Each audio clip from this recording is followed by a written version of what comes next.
each season of his high school career.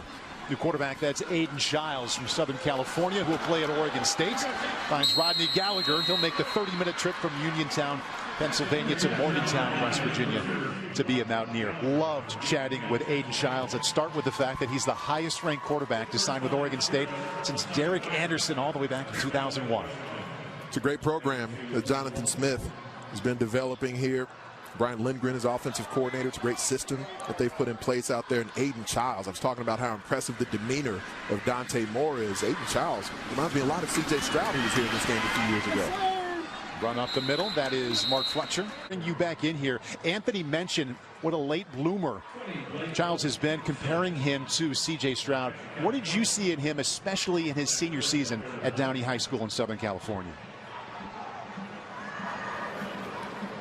Aidan Chiles was able to do as a junior, and then the jump he made to a senior year, he was overshadowed the last couple of years by Malachi Nelson and Nico Yamiliava, both top 10 players nationally. Not unlike C.J. Stroud was overshadowed by DJ Uiagalelei and Bryce Young. But as seniors, they both just took their games to another level. Aidan has come out this week with a lot of confidence, showing the live arm that he's got. Like you guys mentioned, he's the highest-rated player, the highest-rated quarterback that Jonathan Smith has ever signed at Oregon State, the highest-rated player since Derek Anderson, who played in this game over 20 years ago, had a long NFL career. But Aidan Chiles, this is a kid, he didn't even turn 17 until September of his senior year. A very bright future for him in Corvallis.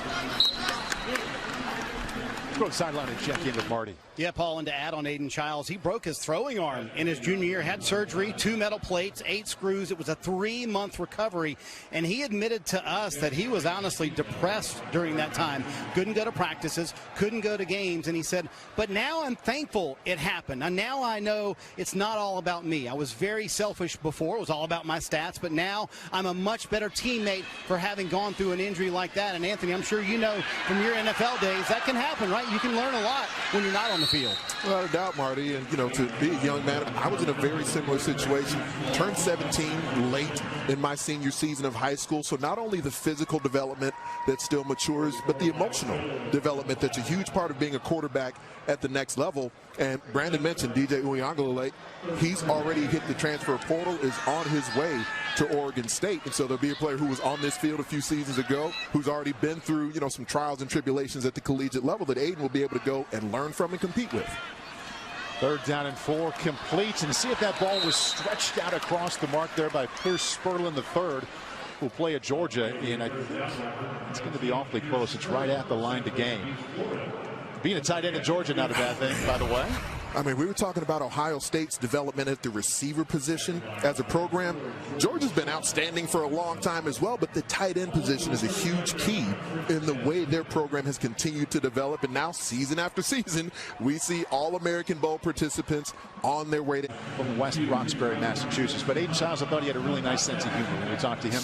I said, how does one get from San Antonio to Corvallis? Because he said he's going right there, and he goes, you fly.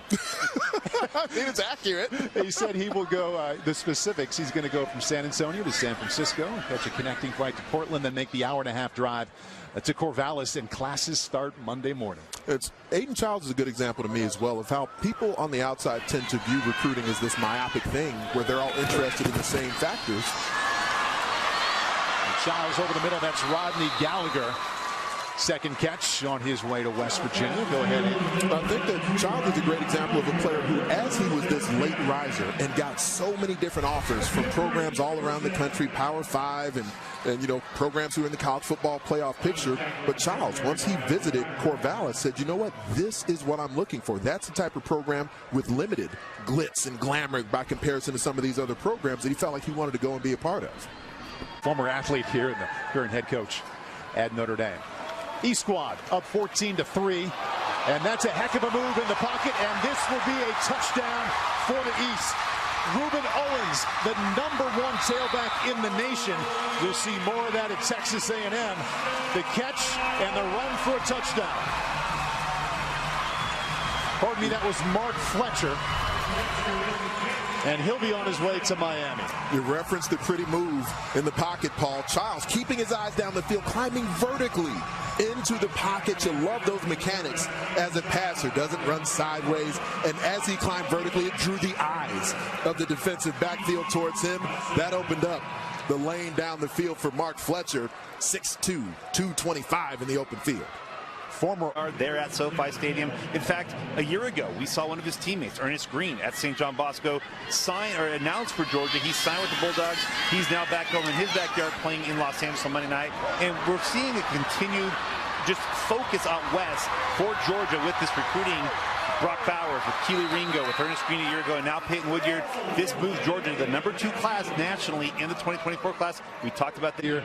Look at the ease here. Aidan Chiles escapes the pressure, spots an open Jaden Skeet, just floats it out there perfectly, and allowing Jaden Skeet, who will play college football at Boston College, to sprint down that far sideline. Thought for a moment he might get in.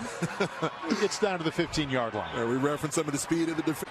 Aidan Chiles has Mark Fletcher, who will play at Miami, just to his right. Sets up the screen. Fletcher, 25, tries to get between the hashes there. Good extra fight there at the end to get inside the 20-yard line, but not a lot there on that screen. And Aidan Chiles will now face third down. And he had to transfer to get his opportunity at Downey High School. As we talked about, broken arm his junior year. Really wasn't until his senior season that he came on strong. And we'll see him play at Oregon State. Out to his right, back over the middle. Oh, he can't throw it any better. In and out of the hands, though, of Nathaniel Joseph, who will play at Miami. He would love to have that one back.